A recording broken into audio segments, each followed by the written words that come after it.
आज के इस वीडियो में हम नाटो से रिलेटेड जितने भी इंपॉर्टेंट एमसीक्यू से सारे कवर करेंगे और सारे क्वेश्चन के आंसर हम डिटेल में समझेंगे। वीडियो को पूरा देखिएगा। आप किसी भी कॉम्पिटिटिव एग्जाम की तैयारी करते हैं, बहुत ही ज्यादा महत्वपूर्ण प्रश्न मैंने इस वीडियो में कवर किए हैं, आपके आने वाले एग्जाम में जरूर पूछे जा सकते हैं।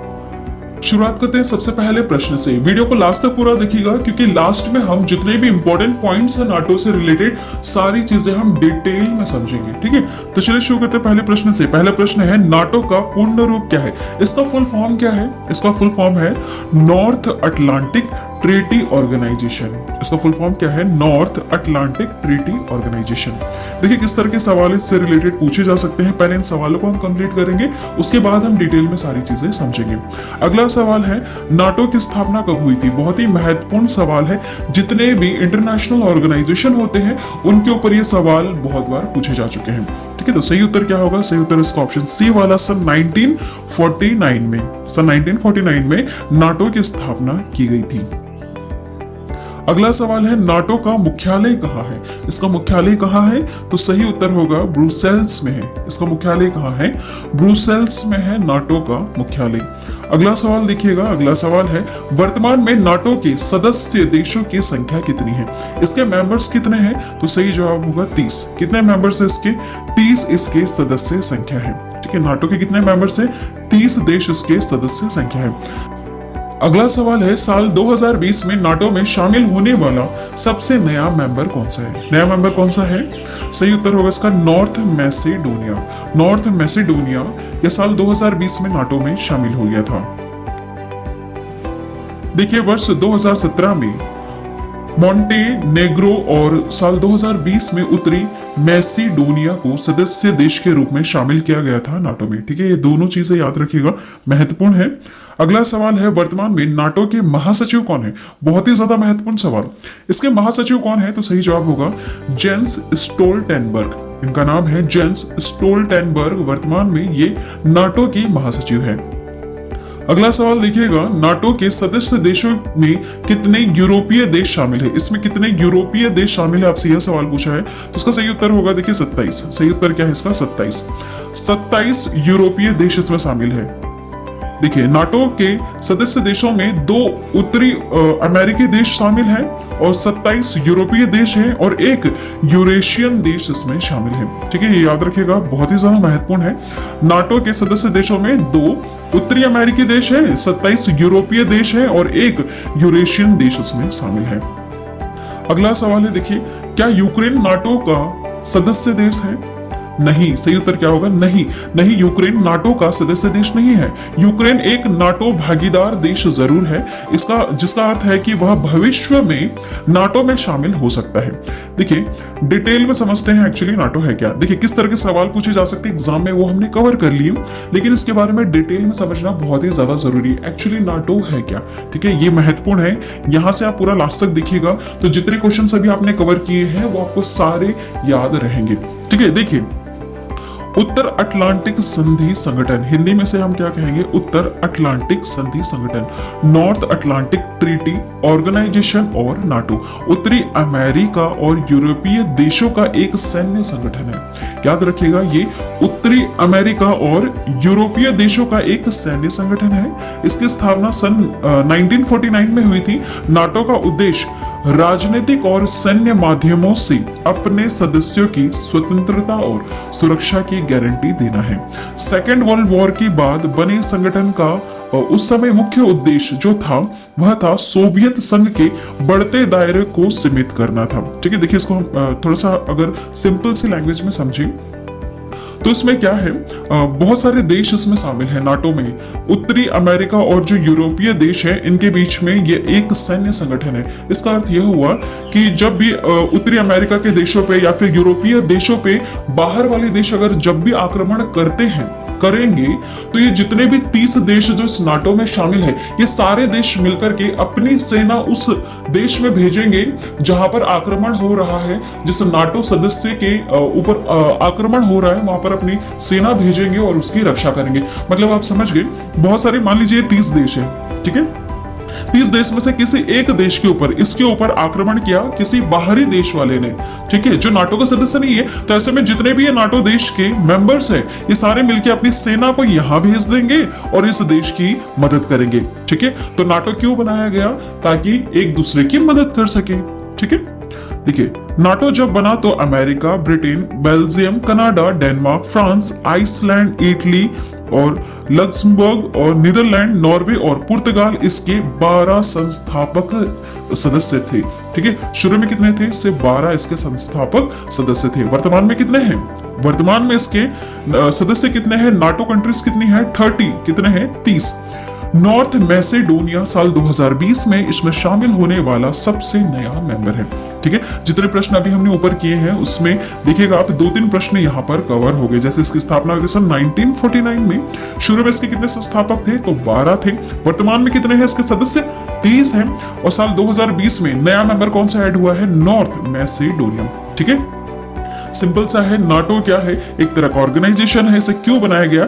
जैसे कि एग्जांपल भी मैंने बताया अभी आप लोगों को। जैसे ये 30, मान लीजिए 30 देश है, किसी एक देश पर आक्रमण हो रहा है और ऐसा देश आक्रमण कर रहा है जो नाटो का सदस्य नहीं है, तो ऐसे में ये सारे देश जो नाटो कंट्रीज से जुड़े हुए हैं, ये सारे देश मिलकर इस देश की रक्षा करेंगे, ठीक है। ये सारे अपनी सैन्य ताकतें जितनी भी इनके पास सब यहाँ पर भेजेंगे और जो बाहर वाला जो आक्रमण कर रहा है इनके ऊपर, उसको यहाँ से खदेड़ देंगे, ठीक है। मतलब इसकी मदद कर देंगे इस देश की। समझ में आ रहा है आपको? बस इसलिए ही नाटो को बनाया गया है। नाटो सामूहिक रक्षा के सिद्धांत पर काम करता है, ठीक है। सामूहिक रक्षा के सिद्धांत पर यह काम करता है, जिसका तात्पर्य हुआ कि एक या अधिक सदस्यों पर आक्रमण सभी सदस्य देशों पर आक्रमण माना जाता है। यह नाटो के अनुच्छेद 5 में नहीं थे। इस अनुच्छेद को पहली बार संयुक्त राज्य अमेरिका पर हुए आतंकवादी हमले 11 सितंबर सन 2001 के बाद लागू किया गया था। नाटो में कोई भी निर्णय सभी 30 सदस्यों के सामूहिक इच्छा के आधार पर ली जाती है। नाटो के सदस्य देशों का कुल सैन्य खर्च विश्व के सैन्य खर्च का 70% से अधिक, जिसमें अमेरिका अकेले अन्य यूरोपीय देशों की तुलना में अधिक खर्च करता है। नाटो का सदस्य बनने के लिए यूरोपीय देश होना बहुत जरूरी है, ठीक है। एक शर्त है यूरोपीय देश। अगर सवाल पूछा जाए कि भारत देश क्यों नहीं है नाटो का सदस्य, क्यों नहीं है? क्योंकि वह यूरोप में नहीं आता है। भारत देश किस में आता है? एशिया में आता है, ठीक है। इसलिए इसको नाटो का सदस्य नहीं बनाया गया है, ठीक है। लेकिन फिर भी अब नाटो क्या कर रहा है? अपनी पहुंच बढ़ाने के लिए इसने क्या किया? नाटो ने कई अन्य देशों से भी अपने संपर्क स्थापित किए हैं, ठीक है। मतलब कि अब वो न्योता दे रहा है कि आप और लोग आकर हमारे इसमें शामिल हो सकते हैं। अल्जीरिया, मिस्र, जॉर्डन, मोरक्को और ट्यूनीशिया को नाटो के सहयोगी हैं, ठीक है। ये सारे नाटो के सहयोगी हैं। अफगानिस्तान और पाकिस्तान में भी नाटो की भूमिका रही है। अभी हमने पढ़ा ऊपर कि नाटो ऑर्गेनाइजेशन को क्यों स्थापित किया गया था, क्योंकि सेकेंड वर्ल्ड वॉर के बाद ये जो सोवियत संघ है, ठीक है, इसी को रशिया को ही सोवियत संघ का हिस्सा मानते हैं, ये अपने आप को बहुत ज्यादा विस्तार कर रहा था, ठीक है। अपनी बाउंड्री बहुत फैलाते जा रहा था। उसके लिए क्या कर रहा था? जो छोटे छोटे देश है सबके ऊपर आक्रमण करता और वहां पर इनको हत्या लेता, ठीक है। मतलब अपने रशिया में ये मिलाता चला जा रहा था और एक बड़ा सा सोवियत संघ बना रहा था। तो इसको रोकने के लिए, इसको कंट्रोल करने के लिए नाटो, ठीक है, जो नाटो है, इस ऑर्गेनाइजेशन को गठित किया गया। इसमें क्या हुआ कि जो छोटे छोटे देश है ये सारे मिलकर एक शक्ति बन जाए और जो रशिया जो हरकत कर रहा है, जो अपने में मिलाना चाहता है, इसको रोक सके। वो जो छोटे छोटे देश है, ये जो छोटे छोटे देश है, ये जो स्वतंत्र रहना चाहते हैं, ये स्वतंत्र रहें और किसी देश में शामिल अगर नहीं होना चाहते तो इनको कोई रोक नहीं सकता, ठीक है। कोई इनको जबरदस्ती नहीं अपनी में शामिल करे। इसलिए नाटो ऑर्गेनाइजेशन को गठित किया गया, ठीक है। नाटो, जैसे मैंने अभी आपको बताया था, मान लीजिए ये 30 देश है यहाँ पर, ठीक है, 30 देश है यहाँ पर, और जो ये रशिया है, रशिया ने यहाँ पर किसी भी एक देश के ऊपर आक्रमण कर दिया। अब ऐसे में जितने भी ये नाटो कंट्री के जो मेंबर्स बने हुए, ये सारे मिलकर इस देश की रक्षा करेंगे, यहाँ पर इसकी हेल्प करेंगे और जो रशिया ने जो अपने सैनिक यहाँ पर भेज रखे हैं उनको वापस भेज देंगे, ठीक है। इसी चीज को मद्देनजर रखते हुए कि जो रशिया है ये अपनी बाउंड्री को ना फैलाए ज्यादा, इसलिए ही इन्होंने नाटो ऑर्गेनाइजेशन गठित किया, ठीक है। ये समझ में आ रहा है आप लोगों को? तो अब होगा क्या? रशिया क्यों नहीं चाहता कि यूक्रेन नाटो में मिल जाए? अगर ऐसा होगा तो यहाँ पर नाटो की सेनाएं खड़ी हो जाएंगी, ठीक है। और आपको पता है अमेरिका और रशिया के बीच में 36 का आंकड़ा चल रहा है, ठीक है।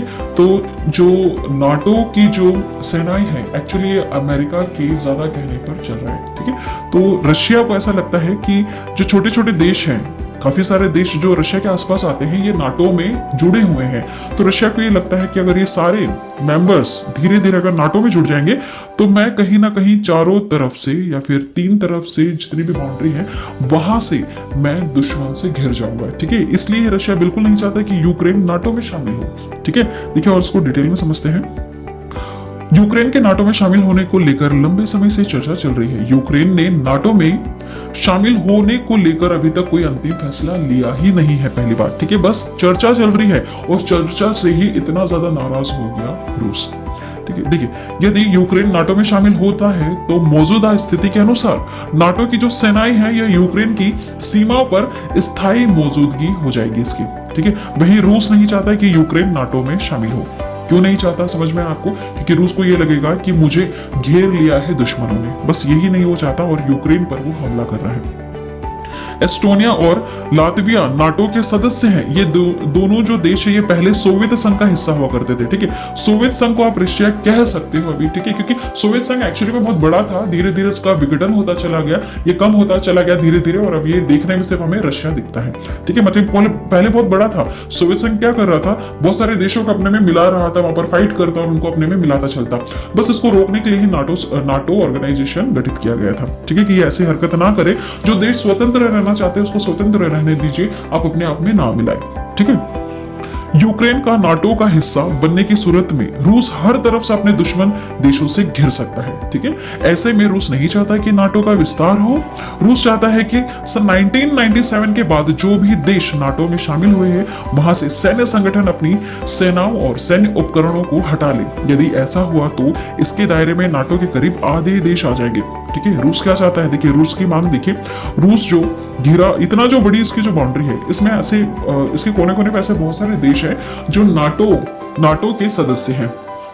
तो वहां पर रशिया को ये लगता है कि मुझे सब देशों ने घेर लिया है और मैं अब अपने देश का विस्तार नहीं कर पाऊंगा, तो वो बस तिलमिला गया है और वो यूक्रेन पर हमला कर रहा है। ठीक है, क्योंकि वो नहीं चाहता कि नाटो में शामिल हो। अगर शामिल हो गया तो इसके बाउंड्री पर जो नाटो के सैनिक है ये आकर खड़े हो जाएंगे और जो ये अपनी मनमानी करना चाहता है रशिया वो कर नहीं पाएगा। ठीक है, तो आपको पता चला कि क्यों फाइट हो रही है, यही रीजन है, नाटो का रीजन है।